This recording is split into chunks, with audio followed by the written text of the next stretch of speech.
The run goes to the left side. Jeanty shoots through, breaks tackles to the 40, to the 50, to the 40, to the 30, to the 20, to the 10. He's into the end zone. Ashton Jeanty. 2nd down and 1. The ball at the 5 of Georgia Southern. And Jeanty has his 4th touchdown for the first time in his career. Georgia Southern did not dig in from there. And it's a 5-yard run for Jeanty, and the ante has been up to 27-9. Handoff Jeanty. Jeanty breaks into the clear to the 30, to the 40, goes to the left side. He's being chased by Hill to the 30, to the 20, to the 10, 5. It is plenty for Jeanty as he scores another touchdown. The school record, 6 touchdowns. Welcome into Jay's Sports Bar, another season of getting to sit next to one of the best wide receivers in Boise State football history. Shane Williams-Rhodes is back on Jay's Sports Bar. How are we doing, bud? Doing good. It's good to be back. Yeah. It's been a long offseason. Man, it's been a long offseason. So much hype. Ashton Jeanty is apparently one of the Heisman frontrunners at this point in time after a monster season opener against Georgia Southern. But we're just going to have a little bit of a different podcast today. And we begin with some tough news for you, Shane. And we know that recently you lost your pops. Yeah, tough. It's been real tough on the fam, but we spent the last 2.5 weeks together, siblings and family. It was kind of good being here and away from everyone. I'm the only one that lives out of Texas, so for me it was good to be around my siblings and be able to kind of grieve together. And my wife's been tremendously supportive. She was like, just go. She'll figure out how she can get there after, and it's been good, you know. Got a good support system, so I can't complain. You had to drive to the airport. You dropped your GMC White Canyon pickup off there. I'm being very specific because it's going to be important to know that fact for a little bit later on in the podcast. We're going to get to a moment of levity here in just a minute. But first, tell me a little bit about Bobby Rhodes and what he meant to you. For me, he not very emotional with the boys, I guess I'd say. My sister, she gets a different experience than we got. Real tough, real gritty, and so obviously most people that know me know my dad played football at Texas, and so it was actually being back home. A lot of the kids he played with in high school, a lot of them went to Texas, so guys he grew up with, and so I got to talk to them and get some of their stories. It's pretty cool. One specific one I was told was one of the guys that played high school with him played receiver, and my dad was on scout team the first year they got there, and that guy was a true freshman receiver, and my dad redshirted. Okay. He said my dad would just wreak havoc on the scout team. So what he started doing, because he didn't want my dad to hit him, is tell my dad when he broke the huddle that the play was going to the other side, so he wouldn't put hands on him during the play. So I thought that was pretty funny.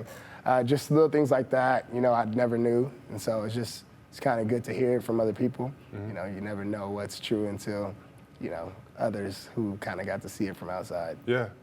It's funny. I've known you for a while. I covered your entire football career at Boise State.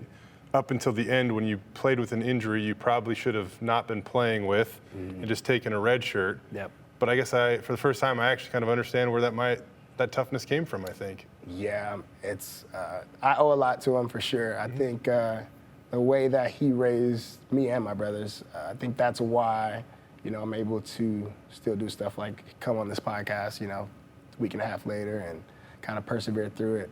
It was always just, you know, what's next? You know, you gotta move on. And so it's kind of, you know, hindsight looking back, it was a blessing. Yeah. How much did football bond you guys? And was he a big huge. Boise State fan after? I mean, like, was he rocking with the blue and orange after all this? Believe it or not, I got the full court press because my dad, obviously, because he went to Texas and I almost went to Kansas State. You know, that's Big 12, so he was not too fond of Kansas State. And my mom wanted me to go to Kansas State because her thing was you get to play in Texas 6 times a year. You know, you got Baylor, you got Texas, you had A&M, you had Texas Tech, TCU. So I think he was proud for sure, but for me, I was always chasing and trying to, you know, I was competing with him. For me, that's how it was. Our thoughts are with you, bud. You know we love you. And this show, we're doing it for your pops, obviously. So, appreciate it. Yeah. You cool to talk football? Let's do it. Let's talk some football. I can always talk football. Exactly. You did get the chance through all of this to watch the Boise State game, and what a season opener by Ashton Jeanty. I mean, I was trying to warn people, like, there's so much hype around this guy, there's still not enough. That's how good he is. He goes out and rushes for 267 yards, a school record, on only 20 carries.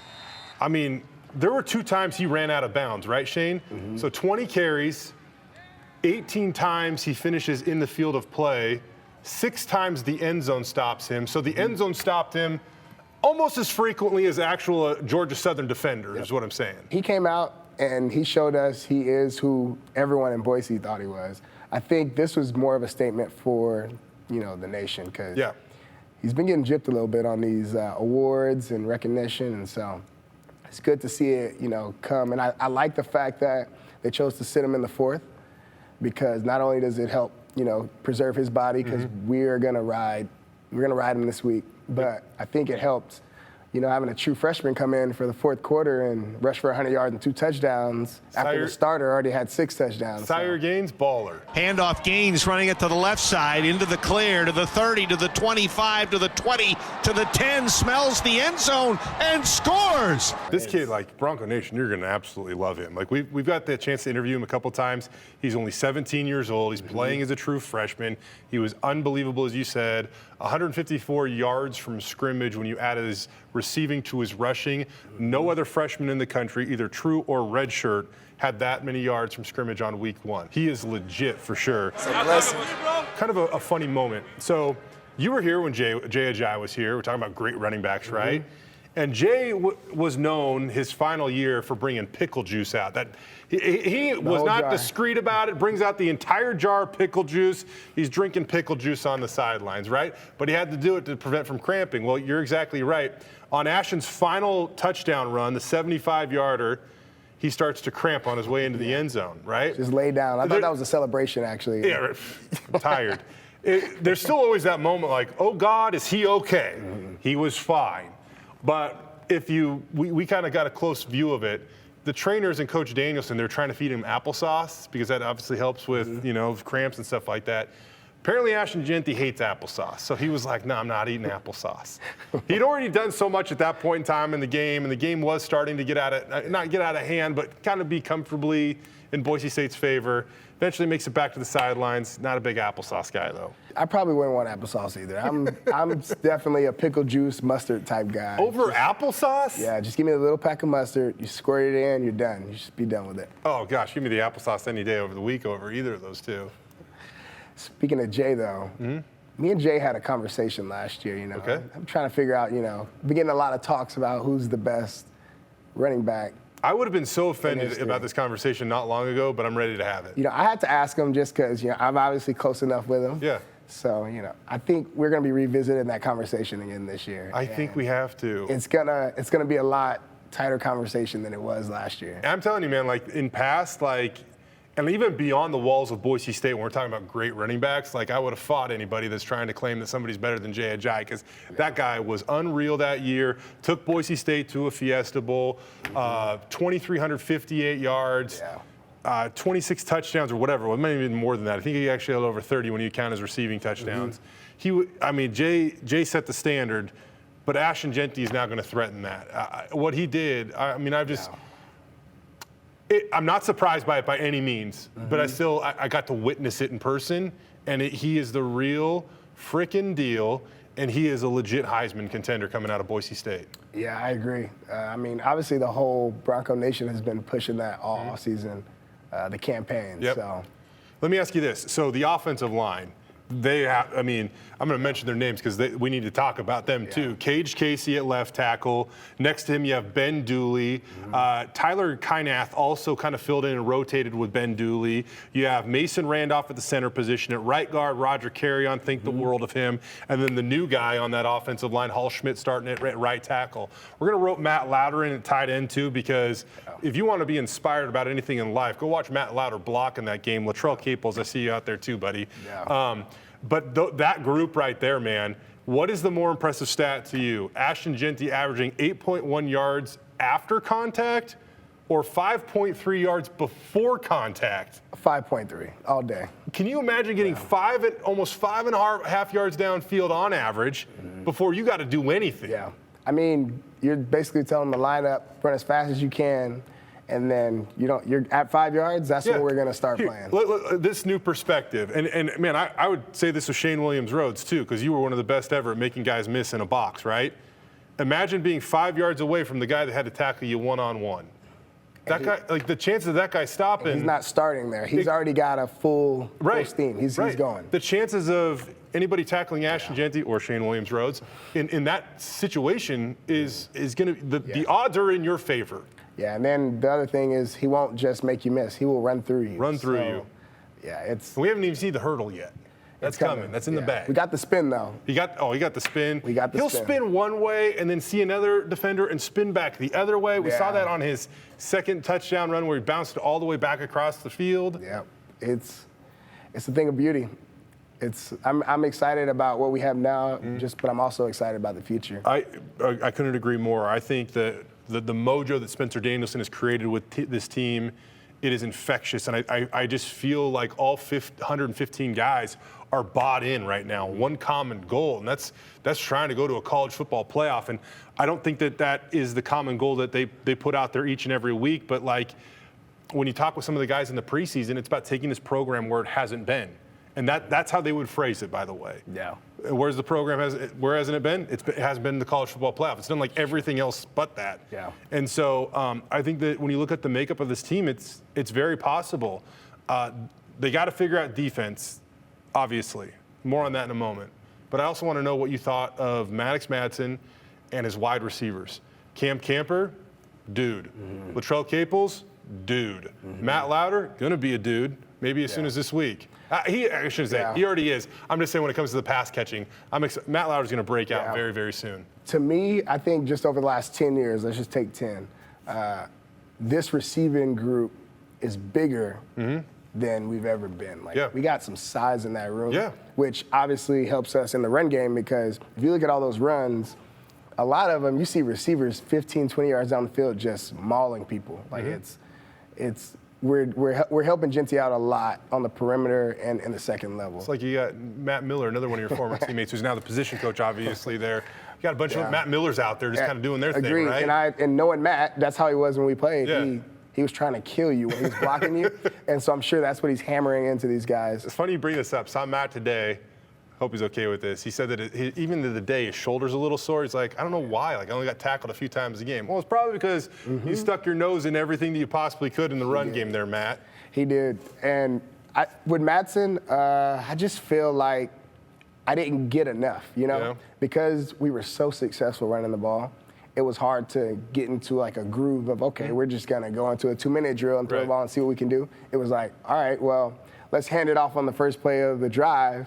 We go for 77. Totally. Come back, get a first down, next drive, he goes for 65. We just never got a chance to see what we have. I got two ways to look at this. And I'm going to go with kind of your way first here. Like football, I mean, Danielson constantly preaches this is about how you respond to adversity, right? And especially when you go face a school like Oregon, you're not always going to be ahead of the chains. Like you're going to have to make throws and do things that are going to require you to make plays, right? You're going to be off script, off schedule. So can Maddox Madsen go to Oregon and do those things? On the flip side of that, though, he didn't take any sacks. Yes, the offensive line protected him, but he didn't hang on to the ball. He doesn't sit in the pocket and then for really no reason pull the ball down and try to get out the backside and make something of it. Like he operates within the framework of the offense. He stays on track within the offense. And I think these are huge things for this offense when you have this ground game, because if you don't take a sack on a play, you don't disrupt the series and have to be a hero. Yeah. And by the nature of doing that, you keep that series alive where you can hand the ball off again, right? And so I think like he is so much of what this offense needs, and I think he can do what it's requiring him to do at a really high level, Shane. I'm just kind of ready to see what Dirk can do with Maddox, because we've seen when we had Dirk and we had Talon, that's obviously a totally different offense than you run. with Maddox. So I don't know what our identity is. I want to know, are we on 3rd and 8? Are we now a run and gun team? Are we a bootleg? Are we play action? Obviously, play action has to play a huge role with our run game. Yeah. So, what is our identity? Are we a quick game team? Are we, we're looking for explosives? You talk about size at wide receiver and things like that.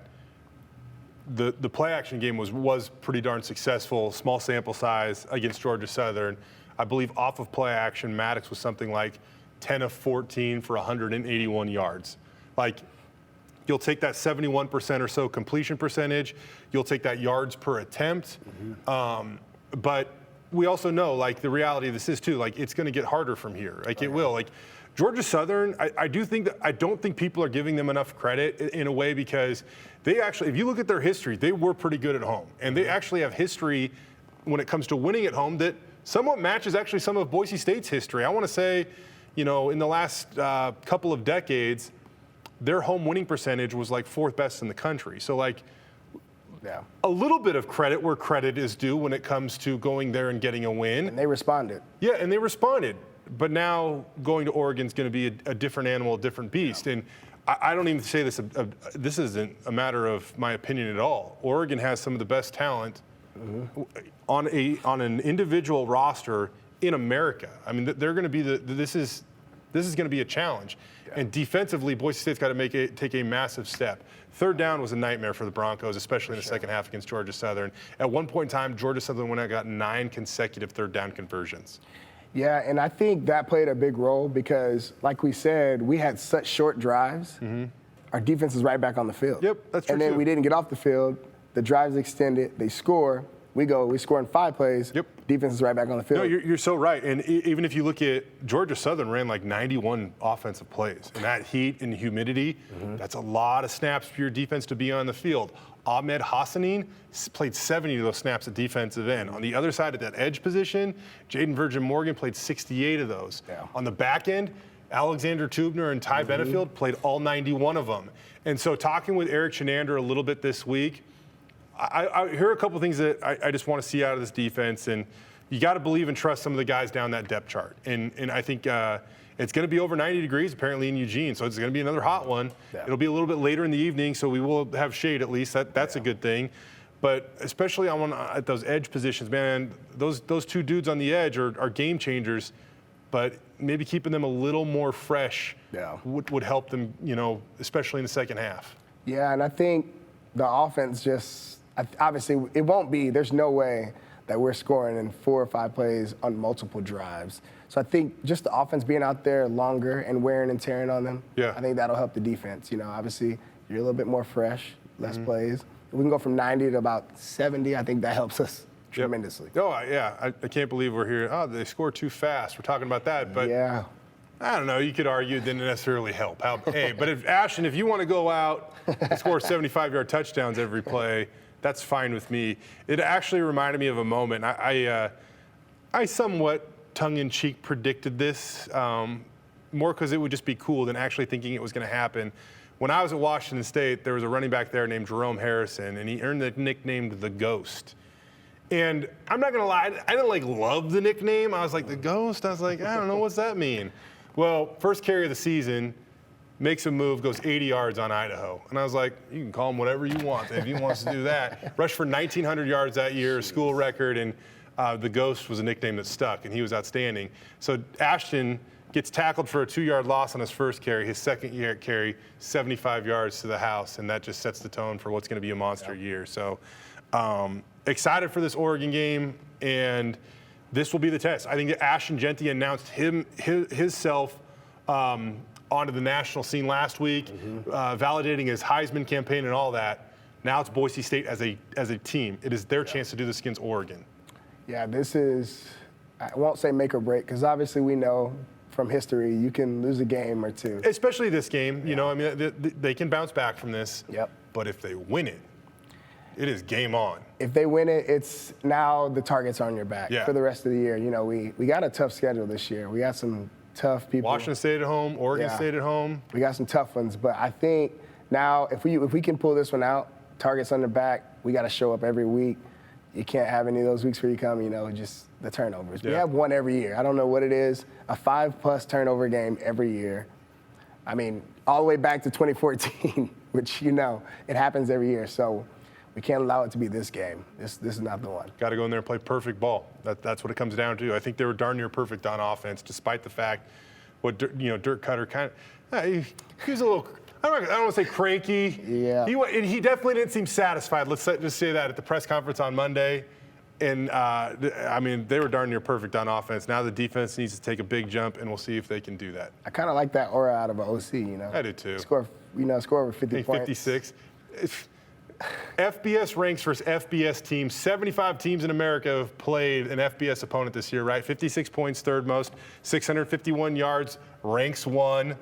371 rushing yards, ranks first. A lot to be happy about there, Dirk. Sure.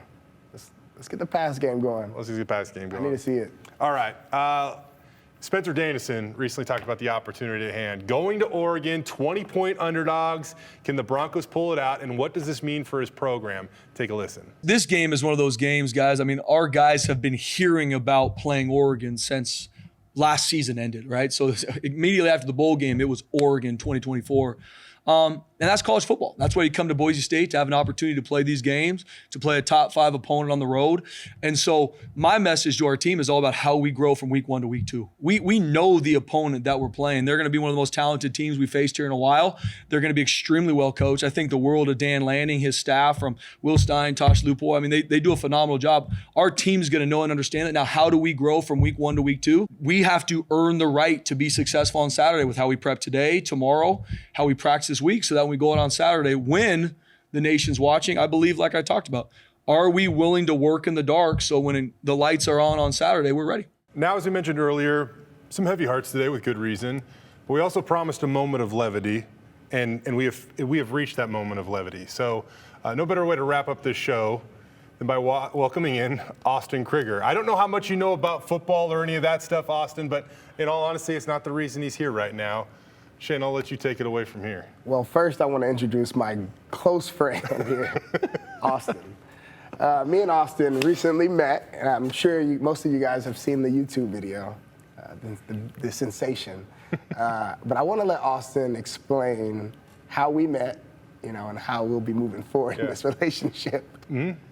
Yeah, I'm a little offended that you kind of mentioned me as if this would be my first and only time here. So I fully expect to come back and talk football with all my qualifications. And I thought that the first time that I was going to appear on Jay's Sports Bar would be for something less embarrassing. Shane's my friend now, and I expect to be a friend of Shane's for quite some time if he allows me to be. But Shane is a understanding man. He allows people to break into his vehicle, and then he likes to hang out with them, even bring them on podcasts. So my company, a new company, it's been a great company that I work for here in the Treasure Valley for the long amount of time of 2 months. And they agreed to give me a company truck. And they made arrangements for me to pick it up at the airport. And they told me that truck would be in a particular spot. And they told me that there would be keys in the gas cap for me to take that truck. And I was excited to get my truck, and my wife took me to the airport, and I was following the instructions on where to go and where that would be. And just like I was told, that there was a truck that matched the description at D3, and I got out and I checked the gas cap, and there were the keys. So I got into the truck, and I was excited until I saw the inside of the truck. And since Shane and I are friends now, I feel like I can be candid about the way the inside of the truck looked. It looked like he has a family. And that he actively drives them to and fro. So I thought to myself, without knowing that I was in somebody else's truck, I thought, why would my company leave me such a dirty truck? And so I proceeded to take the truck to the gas station and fill it up with gas because he was running on empty. And then I took it to the car wash the whole time, assuming this was my new company truck. And I didn't want to complain that the truck that I was given from my employer was so dirty, so I just proceeded to detail the truck to the best of my abilities. Probably 3 hours worth of total hard labor there to make the truck where I would want to, be in it. And I was putting things aside that looked like they might belong to somebody else There was a lot of things that were trash, and there were things that looked like somebody might want them. So I was a little confused. So I bagged up those items, and I was throwing away everything else. And one of the things that I was throwing away regretfully were lots of diapers. And I didn't know what was going on, and they just didn't make the cut. So I threw away tons of diapers. And when I was done with all the work and had a spotless inside of the truck, I texted my boss and I said, "Thank you very much. Where can I go to deliver this stuff to the previous owner of the truck?" And at that point he said, "What are you talking about?" And I said, "Well, the last gentleman that had this truck, I found some things that I think that he wants back, and so I bagged them up for him." And he said, "What guy are you talking about?" And I said, "The guy, right, that had this truck before me." He said, "There was no guy that had this truck before you. I gave you the truck." And so I asked him a couple more questions about the description of the truck, and everything matched. So I was pretty confident that they were messing with me. And then he said, "Austin, I left you a truck with just a couple cards in the center console and was totally clean. I would never leave you with a dirty truck." So it was at that time that I realized that I was committing a crime and driving around in a stolen vehicle. And at that time, I didn't know that this truck belonged to a local sports hero.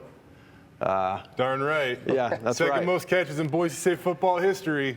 Yes. Had I known that I was dealing with a sports hero that also had a 5-month-old son, I probably wouldn't have been so aggressive throwing away diapers. So I drove back. I rushed back to the parking spot at the airport to return the truck. I didn't know what to think. I wrote a one-page note to the owner of the truck, Shane, and not knowing his name at the time, and then left my phone number and apologized to the best of my ability, particularly for the diapers. Yes. And then I got into the real truck that, guess what, had keys in the gas cap. It was right next to it. So what on earth are the chances of this? I don't know. Two white GMC Canyons parked next to each other with keys in the gas cap. Yeah. And I had to post pictures of both trucks because I was just waiting for everyone to be like, "What's wrong with you, Austin? Like, how could you make that mistake?" I'm like, "No, you got to see. That's the same truck. It's the same truck. They're right next to each other." So, I was like, I don't want to forget the details of the story, so I made a YouTube video really on the hunt for Shane, not knowing who he was at the time. I posted it on my Facebook, and I'll let him kind of take it from here. But I feel like I owe him a little bit. Well, I owe his son, actually, because he's the one that got robbed. But I know what, I think I would rather have my car stolen than have some clown get in it and rummage through all my stuff. Yeah. Right, and feel violated like that. So anyway, I'm sorry. Yeah, you got a point there. And the way this was presented to me, as I'm, back home in Texas, I get a call. Just Jackson, he calls me. He says, "I got some terrible news, and then I have some, slightly good news." He's like, "What do you want first?" I say, "I want the terrible news." He says, "Someone stole your car," and then he pauses. That's it. Just leaves. Why got to be so dramatic, Just? He leaves it like that. And then he says, "The good news is they brought it back and they cleaned it." And so for me, I'm just trying to wrap your head around that. I'm trying to figure out what's going on. It's already been a crazy couple weeks for you. Yes, and so it's been, and that's kind of how it started. I rushed to the airport, and when on the way, I just assumed my in-laws would just grab the truck, but they've been helping out so much with everything we've been going through the last few weeks. So I decided to call someone else, but I called them as I was getting to the airport, and they were like, "Well, Just says, I'm going to practice right now, got some stuff to do, but I can grab it tomorrow." So I'm thinking, okay, he'll get it in the morning, we're good. But unfortunately, Austin's the early bird, and he got there first, and he got the car. And so he brought it back, and I don't think Just even realized it when he got in the car. When he got in the car, he saw the letter. But obviously with everything that just happened, the letter started off as, "Shane, I'm so sorry." So Just sees that and then stops reading because he assumes that's a letter for someone giving condolences for my dad. Oh. So then he proceeds to leave the airport, and I assume that it clicked for him when he gets to out to pay for the truck. Yes. And it's kind of already basically been paid for because it's only been there for an hour. Right. After he brought it back. And so then I get the call. Could have been a red flag for me. When I paid like $30 to get out of the airport. Come to think of it, this actually cost you more than a thing of diapers there, Austin. This is strange. Yeah, so all that transpires. What's crazy is that happened, and then Just didn't even take my truck home. He took it to his house, so I'm like, oh, just really opening things up again. So the next day I drive back to Houston because I was in Dallas, and me and my wife are about 3 hours into the drive, and then I said, my truck got stolen yesterday. Like, we remembered that it had happened. Yeah. So, like, let me give Austin a call. So the whole last hour, we talked about it, and then I call him when I'm almost home, and yeah, we had a conversation. He was like, we're gonna meet up. He left his glasses, which is probably the Yeah, I forgot that part. the final, the last straw. So he steals your car or whatever. You bring it back. You leave with your correct truck, but you leave your shades in Shane's truck. I would like to think or pretend that was just like a gesture, but not totally forgot them in there. And they're not even cool glasses, so it doesn't matter. I'm not gonna lie, you're gestured out too. You detail the car, you fill it up with gas, you pay for parking. That was an expensive mistake. Yeah.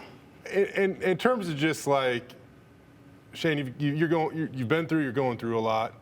You've moved your family from California to Idaho. You've only been here for 2.5 months. Hey, how much have you guys just appreciated this moment to laugh at this? For me, it's obviously, I told him, I said, that brought some light for sure for my whole family with everything, because I was definitely the laughing stock of the family for that whole day. They can't believe it, but I always tell them, I said, that's the reason I moved to Boise. I mean, for someone to bring the car back, because if we were in Texas, he would have sold that truck and came back and got his. Exactly. I appreciate it. And you're already operating in the spirit of Boise, for that matter, Austin. Well, I came here for that. You know what I'm saying? So this was a no-brainer for me. That's the kind of cloth this place is made of. I already know that. I've felt that. And so I just want to be a part of it. It was a no-brainer for me. I did, in stalking Shane's Facebook a little bit, I saw that he was dealing with, having a newborn, among other things. And so I just thought this was, number one, the right thing to do. And number two, it's like, yeah, let's put a little bit more love on top of it. You know what I'm saying? So I actually, and I know Shane was like, I don't need this, I don't want this, but I'm like, I don't care. So I did a GoFundMe, like a diaper drive for his kid. I got it up and running. It's already doing well. And so, and / college fund, right? Because you don't need that many diapers. Yeah, you're right. But whatever goes in there, I think That was a surprise. I didn't even know about that. Yeah, man, we're full of surprises over here, Jay. So what do we got to search for the GoFundMe there? So it should be under just Austin Krigger, and then I think I've got it linked on my YouTube page and my Facebook page. Okay. So there's numerous ways to find it. And Krigger, Austin Krigger. Yeah, so feel free. And Shane, I'll just say this, man, you're a gentleman. He's awesome. He called me, and that number came in and said from Texas. And I answered the phone, this is Austin. And he said, hey, Austin, this is Shane. And I paused for a second. I was like, Shane, this is Shane, man. And as you can see. Really go one way or the other with that phone call. Yeah, dude, I was at a loss for words. And obviously, I don't have that problem typically, right? And I was like, what's this guy going to do? Yeah. How does he feel about this? Give you a hug. So thank you. That's Shane. Yeah. He's awesome. All right, well. If anybody would like to ask Austin any questions, Austin will be at the tailgate, at our tailgate for the first home game. Portland State, 2 weeks from now? Come on down. Okay. Yeah, absolutely. Yeah, we'll be there, and I'm not cleaning your car because I keep getting asked that, but we'll be there to have some fun, and we are now by default big BSU fans. I love it. Welcome to Bronco Nation, Thank Austin. You. Well, this is. Hey, the way we always wrap up the show here, you're here, so you're included in this. Boise State's going to Oregon this week. Massive game. Broncos are 20-point underdogs. If you know about anything about Boise State's history, you can throw that out the window, though. Give us a score prediction, Austin. What do you think's going to happen here? I think we're going to go 28-19. I think BSU has got to pull it out, man. I didn't come all this way for a loss. There it is. You know what I'm saying? There it is. My first tailgate, we're going to bring the energy. 28-19. He came with a very specific score. What do you got? In it. I'm going to go 31-28. Good guys or bad guys? Of course, good guys. Good guys. Yeah, they're going to ride Ashton Jeanty. Let's see till win. I mean, I'm feeling it. I think that they're going to go to Eugene and do something really, really special. Can't wait to see it happen. Austin, thanks for joining us. Thank you, guys. Big season ahead, Shane. Let's do it. Can't wait to have you back every week, buddy. All right, this is Jay's Sports Bar, serving the Idaho sports community.